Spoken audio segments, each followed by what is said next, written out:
우리를 사랑하시고 올 한 해 우리에게 복 주실 좋으신 하나님께서 오늘 주시는 말씀은 누가복음 13장 6절부터 9절 말씀입니다.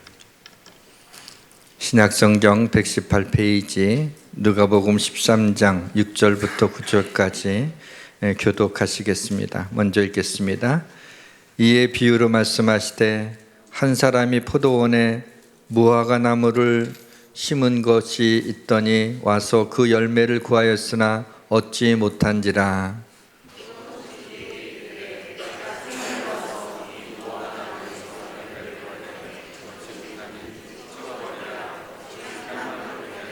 대답하여 이르되 주인이여 금년에도 그대로 두소서. 내가 두릅하고 거름을 주리니.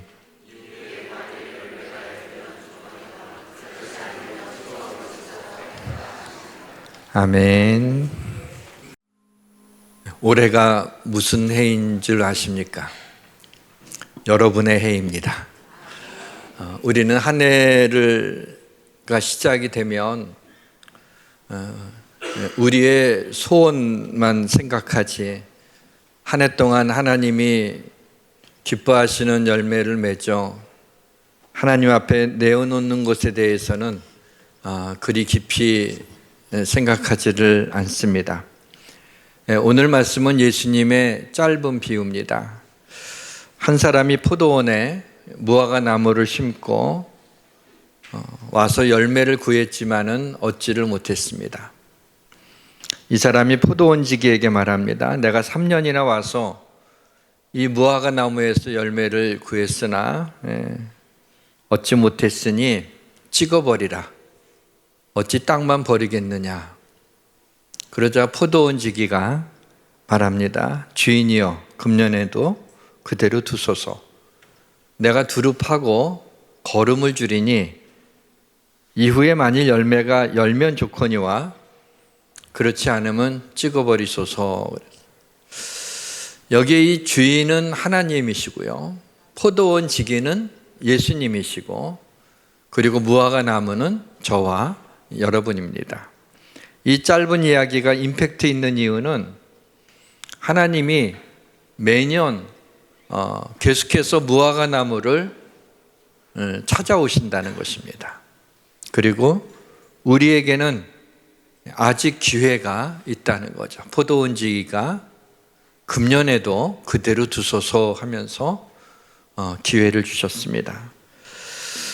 주인은 매년 와서 우리에게 열매를 구했습니다.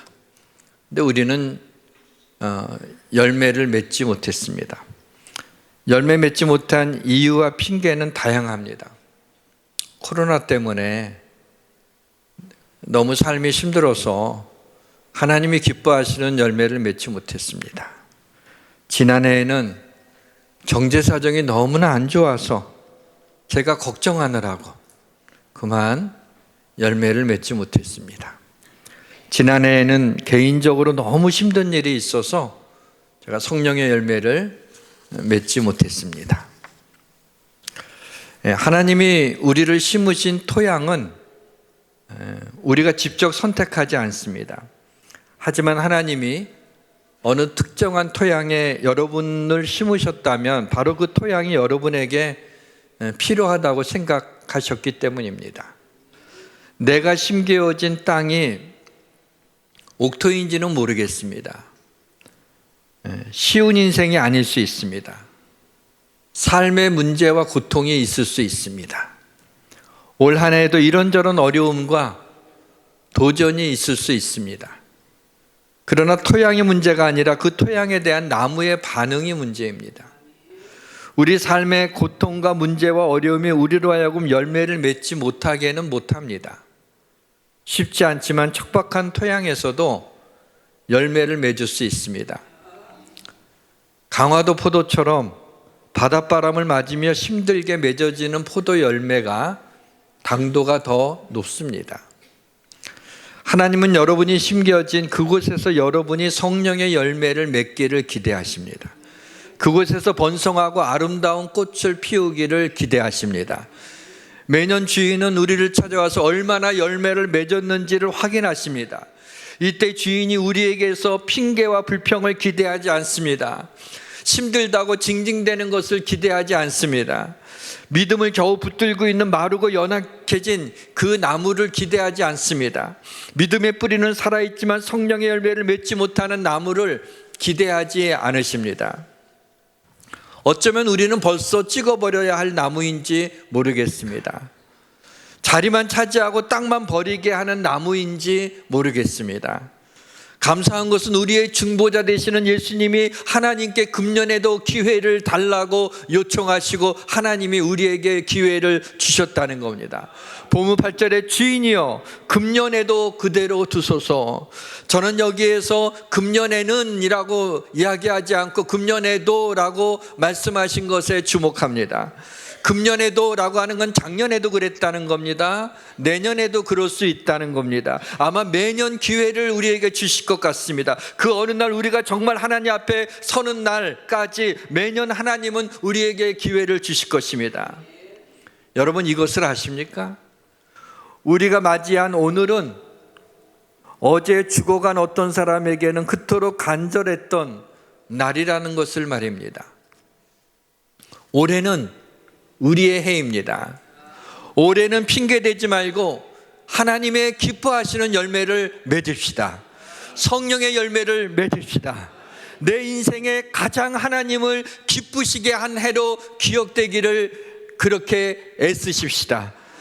더 이상 하나님이 우리를 찍어버리겠다는 말씀을 하지 않도록 합시다. 그러나 열매 맺기에는 내 삶이 너무 힘들어서 포기하고 싶다는 생각이 들 때도 있습니다. 내 이 어려운 상황들이 바뀌지 않을 것 같다라는 그렇게 생각하시는 것도 압니다. 많이 아프신 분들은 내가 건강을 되찾지 못할 것이라고 생각하는 것도 압니다. 그러나 이 모든 생각은 원수가 우리에게 거짓말을 하고 있는 것입니다. 2024년은 우리 성도들에게 특별한 해가 될 것입니다. 올해는 많이 열매를 맺는 축복된 한 해가 될 것입니다. 그동안 여러분들이 심어놓은 것들을 거둬들이는 한 해가 될 것입니다. 여러분의 가정에, 여러분의 사업에 하나님의 복이 임할 것이고 여러분의 자녀들은 꽃을 피울 것입니다.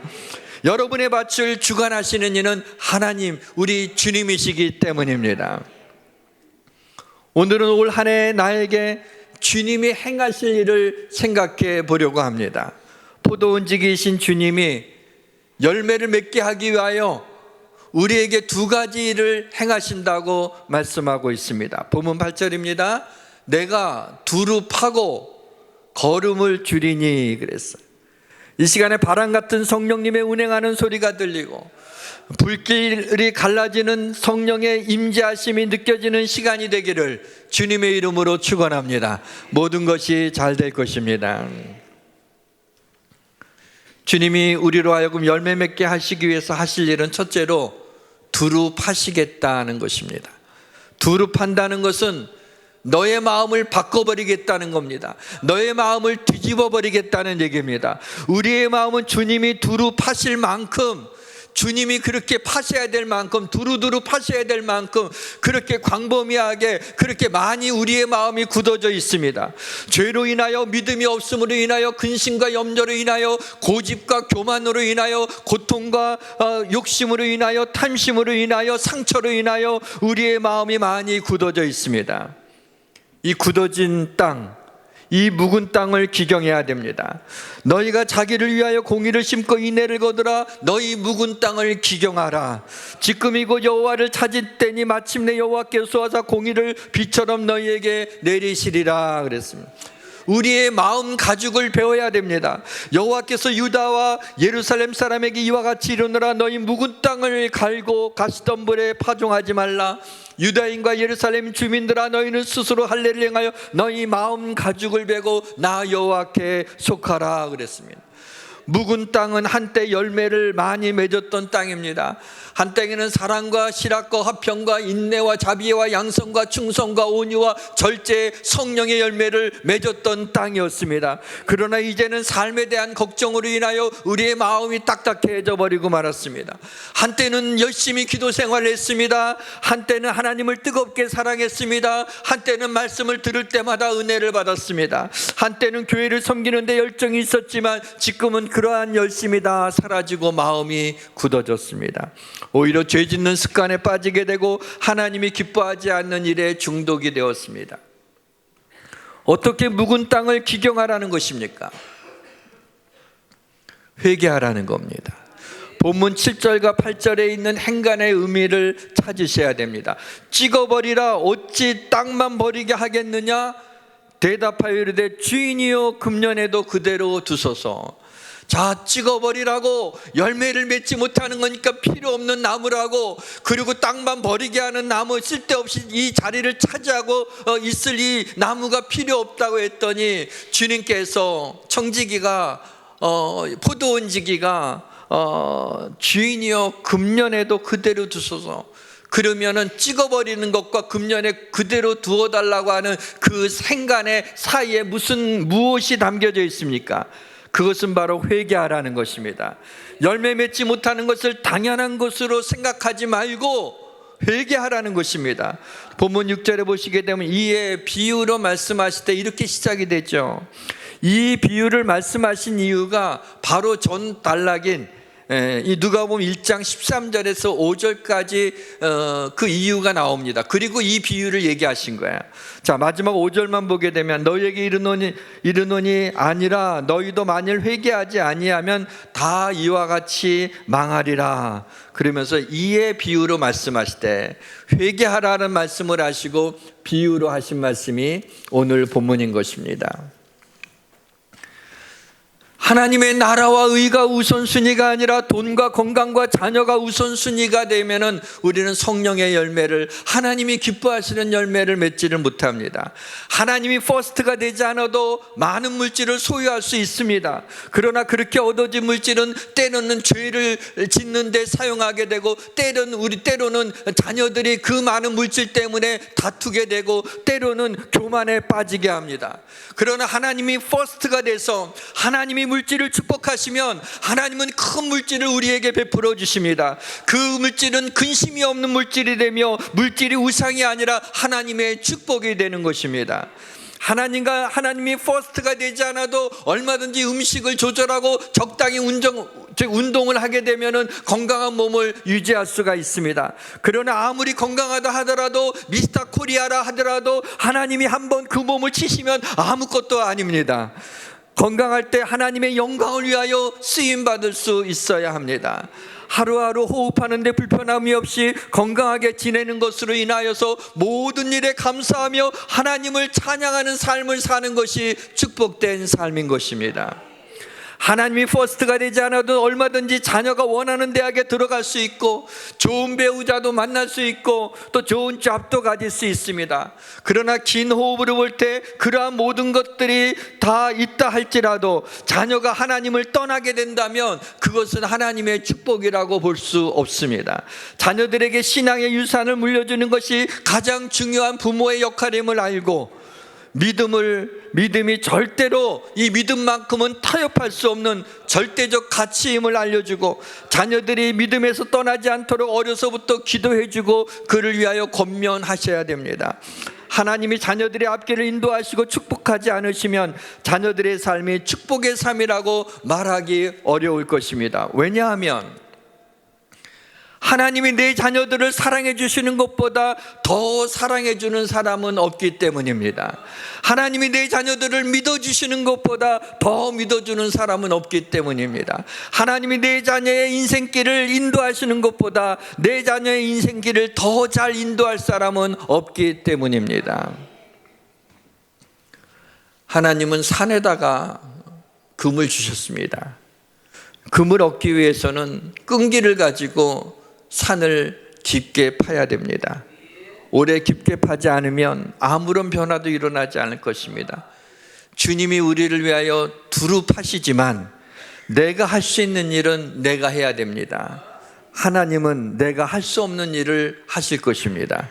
또 한 해를 세월이나 축내며 그냥 그렇게 보낼 수 없습니다. 사랑하는 성도 여러분, 올해는 우리의 해입니다. 아무리 척박한 땅이라도, 아무리 굳어진 땅이라도 주님께서 두루 파실 수 있습니다. 어떻게 묵은 땅을 기경하고 성령의 열매를 맺을 수 있을까요?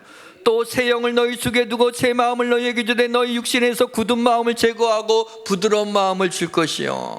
사랑하는 성도 여러분, 우리 마음에 새 영이 임하여 하나님의 성령의 불이 임하여 회개하게 될 적에 우리의 굳은 마음을 제거하시고 부드러운 마음을 주셔서 성령의 열매를 맺으실 것을 믿으시길 주님의 이름으로 축원합니다. 주님이 우리로 하여금 열매를 맺기 위해 하실 또 하나의 일은 걸음을 주겠다는 것입니다. 걸음은 무엇입니까? 걸음은 나의 약함입니다. 걸음은 우리 삶에 냄새나는 부끄러운 모습입니다.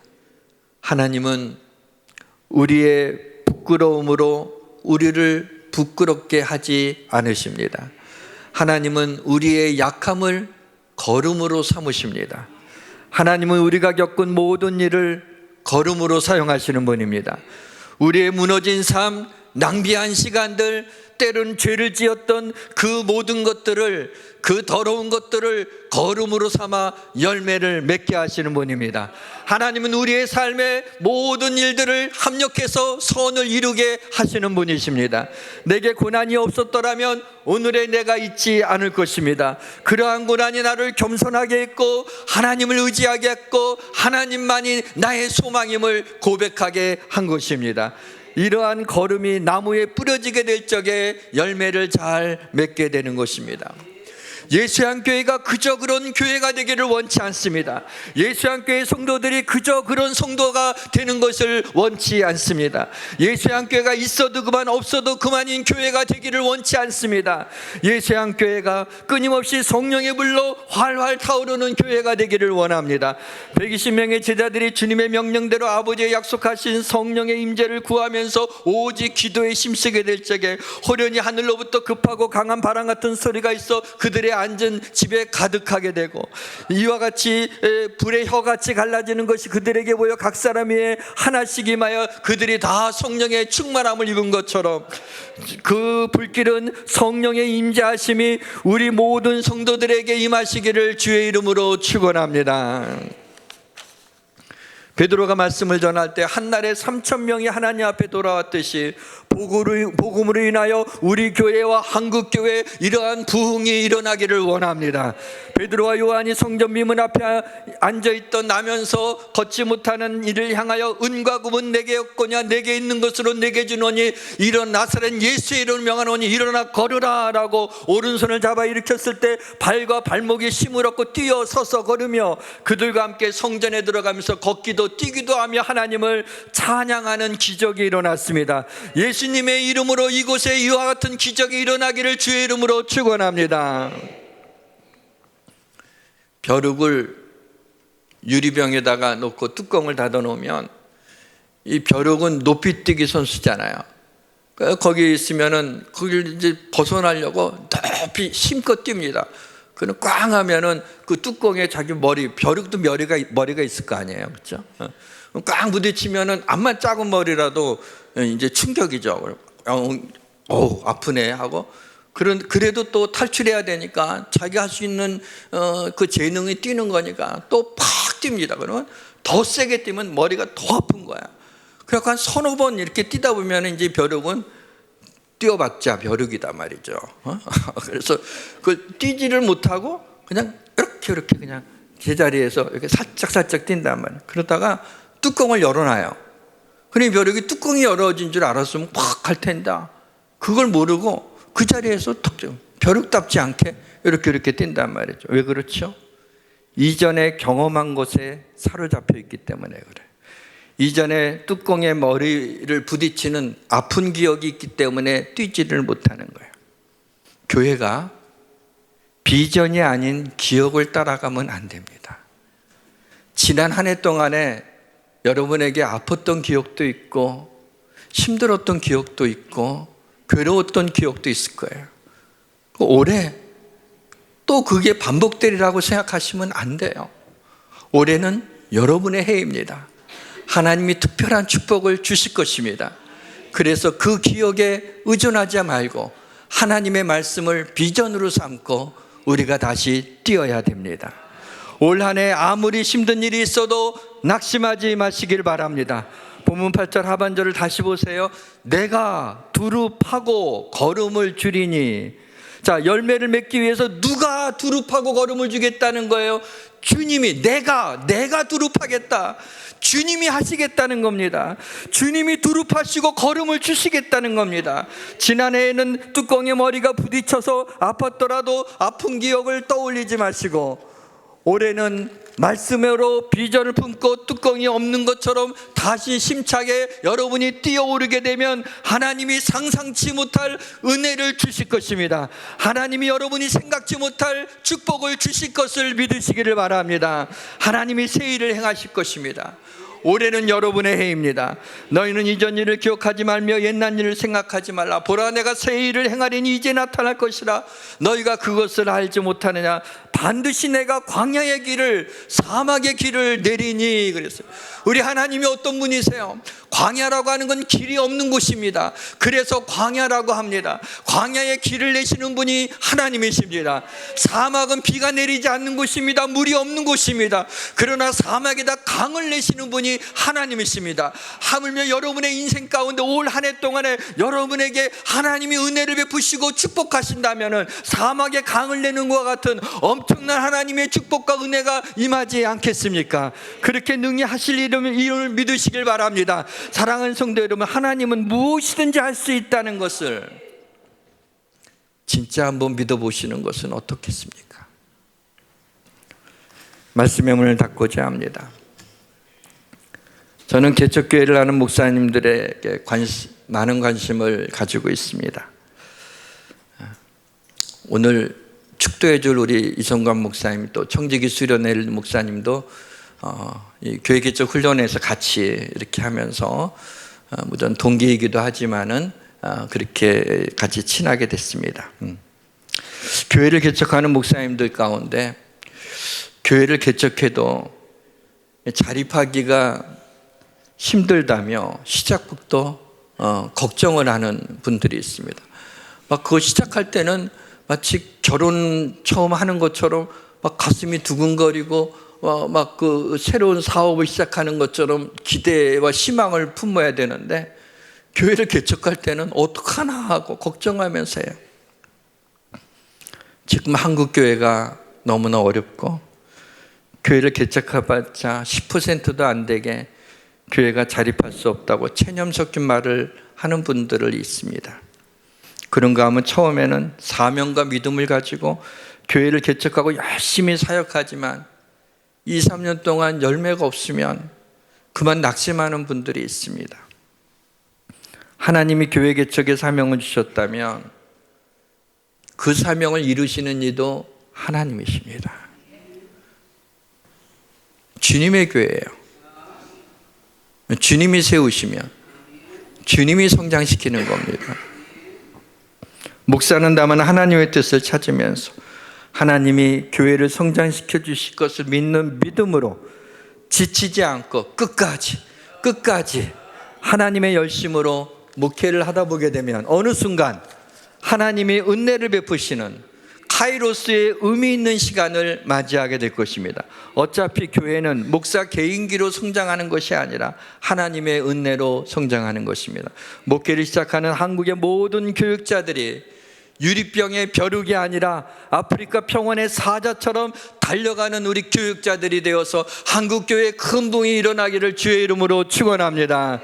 마찬가지로 우리 성도들도 내 삶에 9가지 열매가 맺혀지지 않는다고 낙심해서는 안 됩니다. 성령의 9가지 열매는 성령이 임하시면 맺어지는 열매인 것입니다. 주님이 우리의 굳은 마음에 두릅하고 거름을 주시면 하나님이 기뻐하시는 열매를 맺을 수 있을 것입니다. 만군의 여호와의 열심히 일을 이루실 것입니다. 우리는 열매 없는 무화과 나무입니다. 예수님이 열매 없는 앙상하고 메마른 나무들이 모여있는 이곳으로 오셔서 이 시간에 나무에게 죄가 있다면 내가 나무에 달리겠다고 하십니다. 나무가 받아야 될 저주가 있다면 내가 나무 십자가에서 그것을 받겠다고 말씀하십니다. 주님이 우리를 위하여 죄를 담당하시고 우리의 연약함을 담당하시고 우리의 슬픔을 담당하시고 우리의 고통을 담당하시고 우리를 위해 대신 죽으셨습니다. 우리에게는 주님이 평안을 주시길 원합니다. 기쁨을 주시길 원합니다. 은혜를 주시길 원합니다. 사랑을 주시길 원합니다. 축복을 주시길 원합니다. 올 한 해 여러분의 해입니다. 특별한 해가 되시길 바랍니다. 하나님의 은혜와 축복이 여러분의 삶의 굴곡진 모든 고통과 아픔과 어려움들을 능히 이기고 감당하게 하시고 그 모든 고통과 아픔들도 하나님이 걸음으로 사용하시는 그와 같은 놀라운 능력의 역사가 일어나길 원합니다. 담백하기 전에 이 은혜가 우리 모두에게 있기를 주님의 이름으로 축원합니다. 우리 찬양합시다. 주의 도를 버리고 헛된 꿈을 쫓던 우리들,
성령의 불로 내 안에 있는 죄악과 하나님이 기뻐하지 않는 죄의 습관과 중독된 것들로부터 이 모든 것들을 태워주시기를 원합니다. 성령을 부어주셔서 우리의 영을 새롭게 하여 주옵소서. 올 한 해 우리 성도들에게 하나님의 특별한 축복이 기억되는 한 해가 되게 하여 주옵소서. 성령의 9가지 열매들이 맺어지게 하시고 하나님이 기뻐하시는 열매들이 맺어지게 하시고 예수와 함께 많은 영혼들이 하나님에 돌아오는 열매가 맺어지게 하여 주옵소서. 하나님이 하시면 하실 수 있음을 믿습니다. 예수님의 이름으로 기도합니다. 아멘.